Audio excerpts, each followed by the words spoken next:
Asta chiar ar fi culmea, să nu știu cum o cheamă pe fetița mea, asta nici chiar așa, nici chiar așa. O cheamă Janin, ca pe maică sa, Aneta, de care am divorțat fix acum, de mult, de tot. Nu că n-am iubit-o, dar am venit aldată acasă și am prins-o în pat cu cel mai bun prieten al meu. Zăceau acolo în pat și nevastă mea chiar a avut o replică formidabilă, zice, asta n-am să uit toată viața, zice, când m-a văzut, zice, chiar că așa ceva nu se poate uita, zice, când m-a văzut, nevastă mea, când m-a văzut, zice, ceva nemaipomenit, zice, zice, tu nu știi să bați la ușă, boule. Nevastă mea, cel mai bun prieten al meu, îl chema,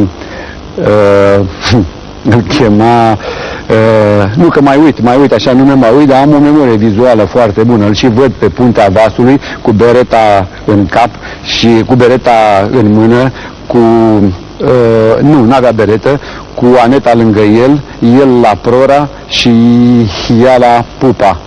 Neacșu! Așa-l chema, Neacșu! Mi-am adus aminte. Nu, am o memorie formidabilă. Neacșu! Ăsta era numele prietenului meu bun, ăsta. Sau Necșulea.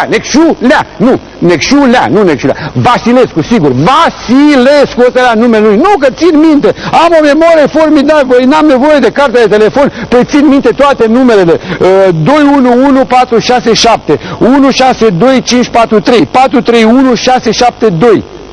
Dar ale cui or fi? Vasilescu, formidabil, Vasilescu, așa-l chema.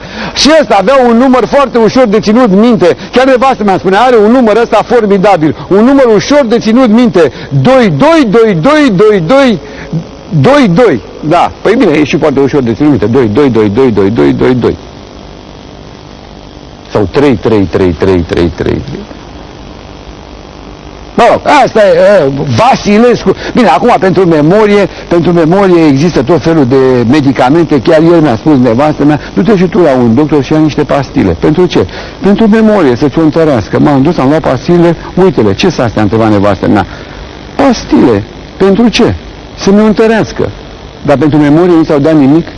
Păi astea-s pentru memorie, femeia lui Dumnezeu, astea. Chiar acum am să iau, că am la mine câteva, am auzit că își fac efectul pe loc, se pot lua și, îmi permiteți, și fără apă.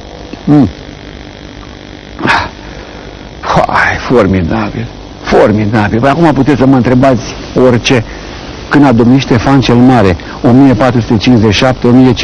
1457-1504. Matei Basarab, Ivan cel Gro... Aoleu! Dumnezeu, ce am făcut? Că m-am otrăvit? Laxativ forte.